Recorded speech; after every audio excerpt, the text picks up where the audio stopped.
Welcome to Dreamy Fairies Land. Please subscribe करिए और हमारी फैमिली का हिस्सा बनिए। नूरपुर बहुत ही खूबसूरत गांव था जहां हर सुबह खुशियों के साथ होती थी। वहां के छोटे छोटे घर, फूल और मुस्कुराते चेहरे दिल को सुकून देते थे। इस गांव के दरमियान एक शानदार महल था जो दूर से ही चमकता नजर आता था। ये थी समन और इसी महल में अपनी फैमिली के साथ रहती थी। उसका कमरा किसी शहजादी की तरह सजा हुआ था। खूबसूरत बेड, मखमल के पर्दे और प्यारे प्यारे गुलदान। वो हर वक्त शीशे के सामने खड़ी अपने आप को देखती रहती थी। खुद पसंदी उसमें घर कर गई थी। अलमारियां खूबसूरत और कीमती कपड़ों और जूतों से भरी पड़ी थीं। मगरूर इतनी थी कि किसी को सीधे मुंह बुलाती नहीं थी। गरीब लोगों से वो नफरत करती थी। उनकी तरफ देखना भी उसे पसंद नहीं था। उसकी माँ दुआ करती रहती, या अल्लाह, मेरी बेटी का दिल नरम कर दे। इस दफा ईद और समन की 18वीं बर्थडे एक ही दिन थी। महल दुल्हन की तरह सजाया गया था। समन ने इस फंक्शन के लिए खसूसी लिबास पहना था। समन की माँ ने उसे कहा कि जरूरत से जायद कपड़े गरीबों को दे दे, लेकिन उसने ना दिए। ईद और बर्थडे की खुशी में महल के अंदर एक बहुत बड़ी पार्टी शुरू हो गई। हर तरफ रोशनी, हंसना गाना और खुशियां ही खुशियां थीं। समन ने केक काटा, सबने विश किया। समन की माँ ने दादी माँ का दिया हुआ लिफाफा समन तक पहुँचाया। समन ने पार्टी से फारिग होकर अपने कमरे में दादी का दिया हुआ लिफाफा खोला। कागज पर लिखा था, मैं एक फूल तुम्हें गिफ्ट कर रही हूँ, ये सिर्फ अच्छे अमल से ही खिलता है। इतने में एक परी कमरे में जाहिर हुई और बोली, मैं तुम्हारी दादी की परी हूँ। परी बोली, मैं तुम्हें कुछ सिखाना चाहती हूँ, क्या तुम तैयार हो? समन ने कहा, हाँ। परी ने समान का हाथ पकड़ा और उसे लेकर फिजा में उड़ने लगी। वो पहाड़ों, नदियों के ऊपर से होते हुए एक सादा से घर के सामने उतरे। घर के अंदर एक माँ और 2 बच्चे बैठे थे। बच्चे माँ से नए कपड़े और खिलौने मांग रहे थे और वो उनको झूठी तसल्ली दे रही थी और रो भी रही थी। वो उनको देखकर और उनकी बातें सुनकर फूट फूट कर रोने लगी।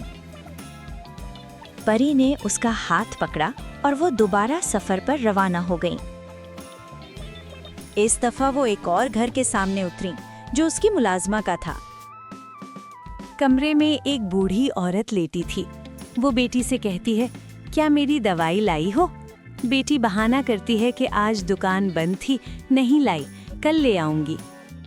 सामान ये देखकर परेशान हो गई। समन की सोच बदलने से दादी का दिया फूल दोबारा खिलने लगा। परी उसे पकड़कर उसकी माँ के कमरे में ले गई। समन की माँ समन की तस्वीर हाथ में पकड़े फूट फूट कर रो रही थी। समन ने वालिदा के गले लगकर तसल्ली दी। समन ने वादा किया कि आइंदा वो कभी भी वालिदा को परेशान नहीं करेगी। दूसरों के काम आना ही असल इंसानियत है और इसी से दिल को सुकून मिलता है। जब भी आपको मेरी जरूरत हो, आंखें बंद करके मुझे याद करना, मैं आ जाऊंगी। समन परी के गले लगकर मिली और उसका शुक्रिया अदा किया। उसने गांव वालों के लिए ढेर सारे गिफ्ट्स और खिलौने तैयार करवाए। गिफ्ट्स और खिलौने इतने ज्यादा थे कि कमरा गिफ्ट्स और खिलौनों से भर गया। उसने ईद वाले दिन पूरे गांव वालों को गिफ्ट्स दिए। सब बहुत खुश थे। फिर वो उस गरीब माँ के घर गई जिसके बच्चे रो रहे थे। हेलो बच्चों, ये रहे आपके गिफ्ट्स और ड्रेसेस। थैंक्स आपी। थैंक्स आपी। फिर वो उस बूढ़ी औरत के घर गई जो बीमार थी। माँ जी, ये आपकी दवाई है और ये कुछ पैसे। शुक्रिया बेटा। बेटा, अल्लाह आपको खुश रखे। गांव के लोगों के मसाइल सुनती और उन्हें हल करती।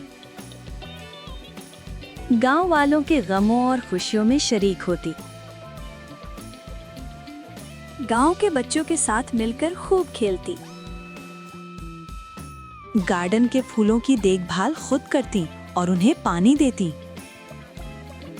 उसने गांव के बच्चों के लिए एक बेहतरीन स्कूल बनवाया, अपने गांव को एक तरक्की याफ्ता गांव बना दिया और उसमें हर सहूलत मुयस्सर की। गांव के लोग उससे बहुत खुश थे और उसकी बहुत इज्जत करते थे। दादी माँ के दिए हुए फूल ने नई नई शाखें निकाली और रंग बरंगे फूलों से भर गया। शाबाश समन, आप बहुत बदल गई हो। आपकी दादी माँ आपसे बहुत खुश हैं।